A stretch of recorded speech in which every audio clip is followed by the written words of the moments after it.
Ito hong panukalang aumento na 100 pesos daily minimum wage, mas convenient, praktikal sa halip na 200 piso ay niyan kay Senador Villanueva. Ito namang si Senator Mig Zubiri, hinikayat ang mga senador na pagtibayan ng Senado ang 200 pesos minimum wage hike bill na bersyon naman ng Kamara. Alamin natin ang buong detalye ng balitang yang tinutukan ni Bombo JC Galvez.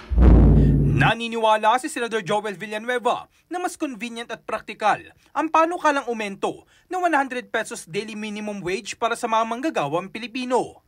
Tugon ito ni Villanueva matapos aprubahan ng Kamara ang panukalang batas na magbibigay ng dagdag na 200 pesos na sahod sa mga minimum wage earners sa mga manggagawa sa pribadong sektor.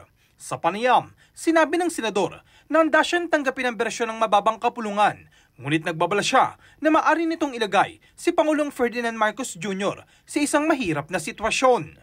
Interesado rin ng senador na malaman ang naging basihan o pag-aaral ng mga kongresista sa isinusulong na 200 pesos wage hike dahil hindi rin isinasantabi ng mambabatas ang magiging kalagayan ng business community, lalo ng mga employer na magpapasahod. We still believe na yung 100 is most convenient and practical. But yung 200 medyo as much as we wanted to, we don't know.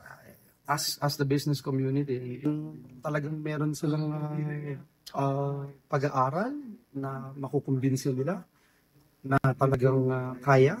Why not, di ba? Because we're always in that position na ibigay ang lahat na yun natin ibigay sa ating mga manggagawang Pilipino. So we have yet to hear anything about it, no? And that's interesting because the obvious thing that would happen is 100 kami, 200 sila bicameral, di ba? But let's also entertain the idea. For example, on my end, I can try to influence my colleagues na adapt natin yung sa House and give it to the President. Pero parang makakawawa naman ng Pangulo, no? Puro problema na lang yung ibinibigay sa kanya. Maliban kay Villanueva, nalugod naman si Senador Juan Miguel Zubiri sa pagpasa ng Kamara ng kanilang bersyon ng aumento ng sahod sa mga manggagawang Pilipino. Bilang may akdaan niya ng panukalang batas na 100 pesos daily minimum wage, ang panig daw niya ay sa mga manggagawa.